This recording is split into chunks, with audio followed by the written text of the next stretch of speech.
신발을 여러 개를 사놓고 돌아가면서 쓰면서 오래 쓰지 마세요. 신발은 일단은 꺼내서 신고 나면 지나면 바닥의 기능이 죽습니다.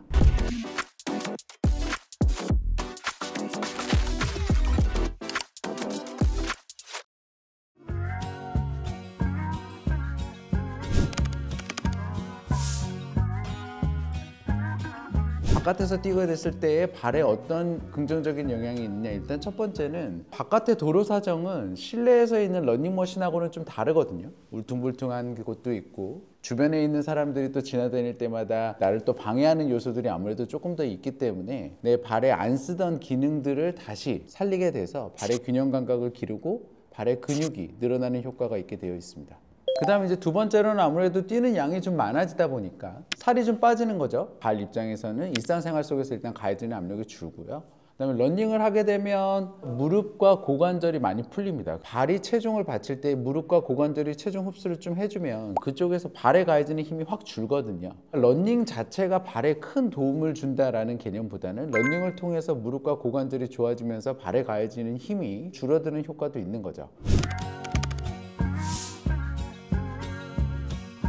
요새 또 저희가 러닝 하면은 다들 마라톤을 준비합니다. 또 러닝 크루들이 또 엄청나게 뛰잖아요, 옆에서. 내 몸은 3km에서 5km 정도 겨우 뛸 몸인데 내 몸이 아직은 준비가 안 된 상태에서 뛰기 시작하면 무릎과 고관절, 발들이 다 무리가 오니까 그런 게 문제인 거죠. 그래서 내 몸에 맞춰서 일단은 러닝의 양이라든지 시간을 조절을 해야 된다. 일단 그게 첫 번째고요. 두 번째는 나 이제 갑자기 러닝을 시작해야지? 근데 나 러닝을 얼마나 할지 모르겠어. 내가 여기에 투자하기는 좀 그러니까 일단 있는 운동화로 뛰어보자. 그래서 막 단화 이런 걸 신고 러닝을 하시다 보면 발이 쉽게 아파지죠. 나에게 맞는 신발을 적절하게 선택을 해서 러닝을 하시는 게 굉장히 중요합니다. 그렇게만 하면 뛰는 게 뭐 부정적인 영향이 있겠어요.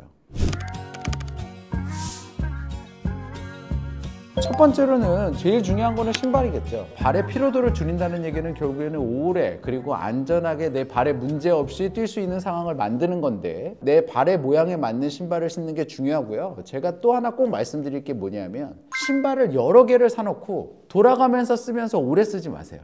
신발은 일단은 꺼내서 신고 나면 6개월에서 1년이 지나면 바닥의 기능이 죽습니다. 그래서 하나의 신발을 6개월에서 1년을 신고 바로바로 버리면서 바꾸는 게 중요합니다. 2, 3년 된 러닝화를 신으면서 내 발이 쉽게 피로해져요. 그렇게 말씀하시면 안 돼요. 두 번째로는 당연히 운동 전후에 스트레칭을 해주는데 발바닥 스트레칭과 아킬레스 힘줄 스트레칭을 동시에 해주는 게 중요합니다. 저는 발바닥이 필요한데 아킬레스 힘줄 스트레칭이 왜 필요한가요? 라고 많이 물어보시는데 아킬레스 힘줄이 이렇게 내려와서요 발바닥이랑 연결이 되어 있어요. 발바닥에는 족저근막이랑. 그래서 아킬레스 힘줄을 부드럽게 해주는 게 발바닥의 피로를 줄이는데 굉장히 중요합니다. 마지막으로는 양말이요. 양말을 너무 얇거나 너무 헐렁한 걸 신으시면 안 돼요. 타이트한 거를 신어줘야 됩니다. 내가 낄 때 좀 타이트하게 잡아주는데 라는 느낌의 양말을 신는 게 중요해요. 그게 이제 두 가지가 중요한데 일단은 압박을 해주면 우리 몸은 균형 감각이 굉장히 좋아집니다. 그래서 발목 보호대나 이런 것들도 다 압박을 해주잖아요. 그래서 압박을 해주는 스타일의 양말을 신는 게 중요하다. 두 번째는 우리가 뛰다 보면 발이 부어요. 그러면 신발에 껴요. 그러면 더 피로해집니다. 근데 양말이 약간 타이트하면 그 부어주는 거를 막아줘요. 그래서 양말을 조금 더 타이트한 거를 신어주는 게 좋고 양말도 오래 신어서 늘어진 거는 바로바로 버리는 게 좋겠죠. 그래서 이런 식으로 양말과 신발 스트레칭을 신경을 써주시면 안전하게 러닝하고 피로를 줄일 수 있다고 생각합니다.